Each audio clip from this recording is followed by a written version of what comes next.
All right, everybody, welcome to Teaching Crypto, AZcrypto, MrFOMO. If you haven't done so, please smash that subscribe button, hit that like button. Super chats in the store, always available. We'll try to brighten your day up, as last night was a dark night in American history. We'll get to that. We'll tie it all together. First things first, MrFOMO. We got to 62K yesterday for Bitcoin, and a bunch of people got liquidated. Surprise, surprise. Back to 60K. And so we are staring at 60K. Now, maybe truthfully, what happened was I bought Bitcoin this afternoon, and whenever I purchase Bitcoin, the market reacts in a negative way. So I apologize to those of you who are out there who are seeing the price go down, but every time, and this happens without fail, every time I purchase something, it goes down. So here we are. This is my fault. I will take the blame for this. Yeah. And maybe I'm insane. What I told everyone on X, if you're not following me, AZcrypto, 70K in July, 80K in August. Yes, I do believe it's happening. But we'll have to see. There's still a lot of fear because of world events. I think last night had people depressed. We'll talk about why in a little bit. 60K is not bad for me, because I think I zoom out and I think about where we were a year ago, 4 years ago. I think about the fact that we're still, I think, definitely in a bull run. I see this as a pause. Again, I do think things will heat up in July and August into September and October. We are going to hit 100K in 2024. We'll see if I'm right or wrong. Okay. So here we go. Voyager email. I'll have to wait and see. Okay. You didn't get one, Tennessee. We'll wait. We'll look that up, and if there is Voyager news, we'll be happy to share it. I didn't see a Voyager email, but I will double check at the end of the show, and if we have something to report, we'll definitely get back on and let you guys know. All right, so let's start out with something positive. And one of the reasons it appears that we got an email about an hour ago. I just jumped into my email, and it appears to be from Voyager.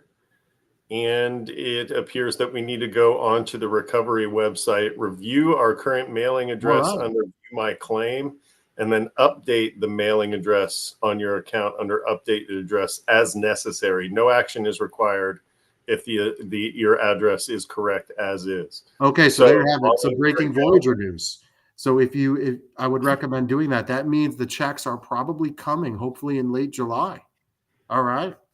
Is there a date there, MrFOMO, or no date yet? It does not provide a date, but it does seem that we all need to log in and verify our our mailing addresses. And that means we're probably probably a few weeks away from this going down. Hopefully, here's the thing: if we get it in 2 weeks, and I'm not saying we will, that's a pretty quick timeline. If we get that in 2 weeks and the market's still down, that's beautiful, because you can put that money right into one of the alts or Bitcoin as we recover, hopefully. So thank you for that. That's Tennessee breaking news on the story. Thank you so much. I didn't breaking news from Tennessee. Absolutely. Right there.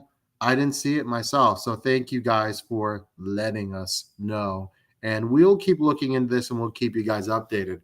So some good news, and some more good news here as Sol. And I never thought I'd see this. Now, this has not been approved, so just hold on 1 second. But Van Eck did file for a spot Solana ETF. I do not think this is coming at all. However, I was very, very pessimistic about ETH, and that is coming in July, so you never know. So here it is. There we go. Do you think, MrFOMO, in this cycle, we will see a Sol ETF? I was wrong. Like you said, I was wrong about the ETH ETF. And so I don't believe so, but I will be happy to be wrong about it. And the reason I say that is I don't necessarily think that the ETH or the Sol ETFs will be as explosive as the Bitcoin ETF, but I do think that it will bring explosive growth to the market. And it brings more interest to the market, and anything that brings more interest and more retail investors and more institutional investors into the crypto market, the better. It's better for all of us that were here earlier. And so this is something that, cross my fingers. I hope this does get through in this cycle. But if it doesn't, then it gives us something to look forward to maybe in the bear market or in the next cycle. Yeah. So here's the thing. Speculation alone should help Solana here. I do anticipate that once things get heated up, we'll pass and zoom by 200. My next target for myself, I do hold some SOL, is 300. So hopefully that SOL trade could get back on track because that was a huge winner for us earlier this cycle. Now, not so good news. As you guys know, we want to give an update because someone had asked us, Ocean Protocol is merging with FET and AGIX, and that's happening July 1st. Okay. Now, here's the problem. Coinbase has decided not to support this merger. So what does that mean? Well, they weren't very clear about what would happen if you owned, just in case you do hold, maybe some do, some Ocean on Coinbase. You're going to kind of have to act because they're not going to support. And they're not going to support the token. So from what I'm reading about this, Mr. FOMO, they're not going to be listing the new token at all.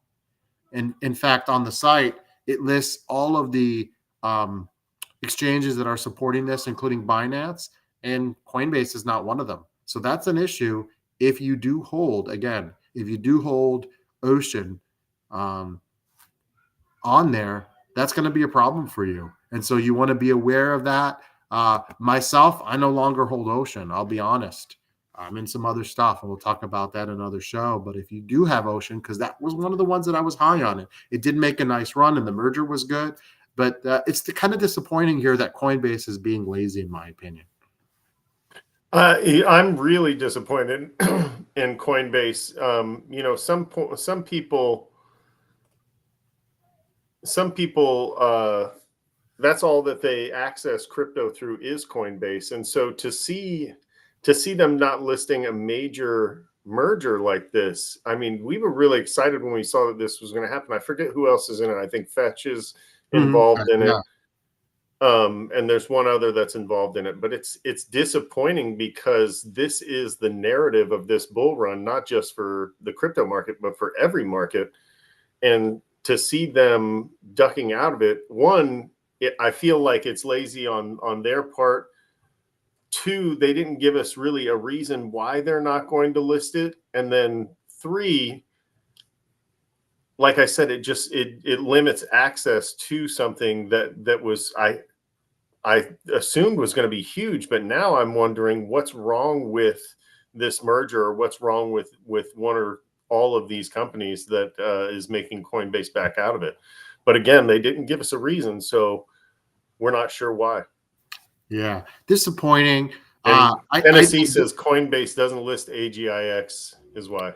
Yeah, it's disappointing. Maybe they change their mind, but July 1st is coming up and it's the 28th, so I highly, highly doubt it.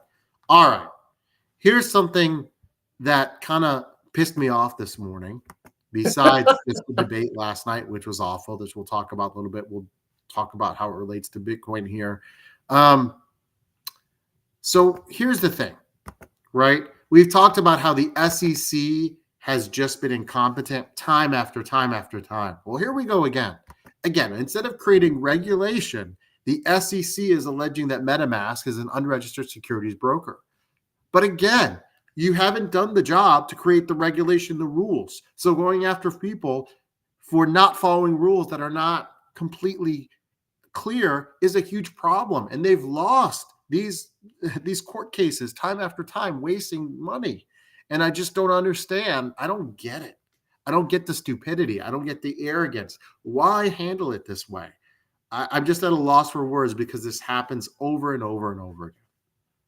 It just seems like people who don't know what they're doing keep going and doing the same thing over and over again, expecting a different result. It's the definition of insanity.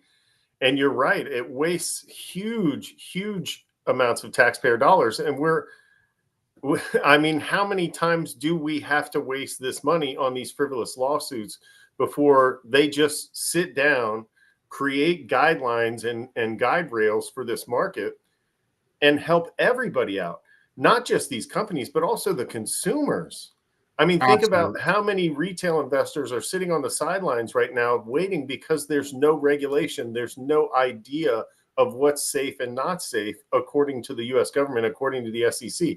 If they could just go ahead and give us that, if they could just go ahead and tell these companies what they need to do to be compliant, then we'd have a lot safer market. And I think we'd have a lot more investors involved. But here we go again. We're going to keep kicking this can down the road, and we're going to keep making ourselves look foolish. Yeah, and here's the thing. I see no signs of them changing. They keep doing the same exact thing. And again, in life, when you don't know what the rules are, how are you expected to follow them? And you're right. They're not helping the consumer, and that's their job. So they're not doing their job, right? They chose to go after Voyager during bankruptcy. when everyone had their accounts frozen. I mean, it's just ludicrous. It's sad, and maybe things will change in the future. I don't know. I personally do think that regulation will help people. It's got to be the right type of regulation, but having none and going about it this way is just wrong. It's incompetence. But because of lack of leadership in this field, this is where we're at. It seems like they just a bunch of people sitting around not knowing what they're doing, and then pooping their pants and going, "Oh, let's sue them again." It's just it's getting old. Yeah. All right. So let's talk about the debate and the presidential race as it relates to Bitcoin. First of all, there was nothing mentioned about Bitcoin, very little mentioned about inflation, which is beyond sad. It was painfully obvious that people were made aware, if they were casually following, what few choices they had last night when they saw these two men speak. And I don't care if you like one of them or don't like one of them. As an American, I I'm don't like sad. either of them. I don't like any of them. How can you if you really go into I hate what these every men? I politician. mean, neither of them have been honest with you. Okay, if you like one of them, I apologize, but they've lied to your face over and over again. Both of them have, and I No don't want to get politician into is who's a honest. bigger liar than the other. It's just sad that this is supposed to be the choice, and Bitcoin is about financial freedom. What about there being alternative choices? These guys are on the stage because they have the most money behind them. It's not because they're the most qualified. It's not because they're acting in the best interest of the country. We know that's not true. It's just because they have the most amount of money. And what's best for this country is getting rid of this stranglehold. Will two parties decide what you can and cannot do and what the future is? Because they don't represent a lot of Americans. And that's the reality. And hopefully in our lifetime, we do see some freedom from that. Yeah, yeah, maybe. I mean, there's some seven. Heck, I met an 86-year-old a couple days ago, and he had amazing acumen, and he was right on top of his game. So I don't know. Everyone ages differently, but in this situation, you saw exactly what you saw. You can't lie to the public, but the government's been lying. We talked about the Julian Assange episode. The government's been lying about major things, not small things. Major things. And it's helped create a horrible, horrible financial situation for a lot of people. And as inflation continues to go up, someone's got to be responsible. Someone. Yeah, Mr. Slim, you caught us, and we're on a diatribe here, and I'm frustrated. Mr. FOMO, I know luckily for you, you missed the entire debate, but it's got to be frustrating as we champion Bitcoin and freedom to see the lack of choices for the American public. And part of it is people are lazy. They don't do the research. They don't even know what's going on. They show up to the supermarket and they realize things are 4 times more expensive than they should be. Go ahead. Well, I just one, when you talk about age, you're talking about 80-year-olds more. It's like 50-50 when it comes to 80-year-olds and people beyond the age of 80 when it comes to dementia, and that's just a medical fact. And so when you get up to that age, you're taking a chance with anybody. But me personally, I can't stand any politicians, not a single one. Don't like them. Don't, never have, never will. I wouldn't support a politician because inevitably they're going to do something stupid where I have to, even in my own private life, I've got to sit back and say, ugh, I voted for that. Imagine supporting them openly and then having to look at your friends and have them go, yeah, that's what you voted for. Well, but you got two guys on stage there, one that's going to have to wear an ankle monitor under his pants, and the other one that might have a full diaper under his pants. And so neither one of those are a good choice to me. But I don't see any good choices out there. I'm just going to say that openly and honestly, as an American voter, whenever I vote, there are other candidates just to write myself in. Look, there are other candidates that are running, but they don't get any of the ability to showcase what they want to say because it's all about who has the most money. And those guys don't have the most money. There are actually 3 other major candidates, but no one even knows unless they do the research. So that's kind of sad. Yeah, that's it. That's it. But you're also dealing with a populace who is not only uneducated but happy to be uneducated for the most part. We get behind politicians like it's a college sport rather than actually doing research and knowing the issues and understanding everything. It's like I root for this team or I root for that team, and it's this ridiculous idea. And it should be we demand the best from these people, and we don't care what party they're in what job they have.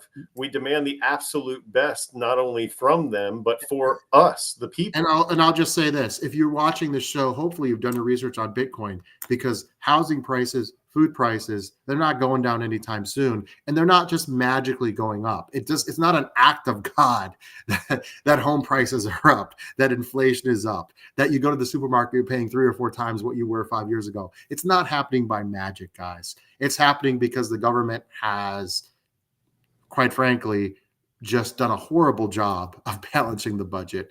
And, luckily there is Bitcoin. And so hopefully, if you haven't looked into Bitcoin, what are you waiting for? Watch our show. And hopefully we got an alt season coming. Hopefully. Let's end on a good note, guys. I'm still optimistic about Bitcoin and a bull run coming up. I don't want to turn this completely negative. July's around the corner. I do expect things to heat up, and I'm not just talking about the temperature. So, guys, if you haven't done so, smash that subscribe button, share our show, as we are going strong, well over 2,000 subs now. For Mr. FOMO, this is AZcrypto. You guys have a wonderful weekend. See you.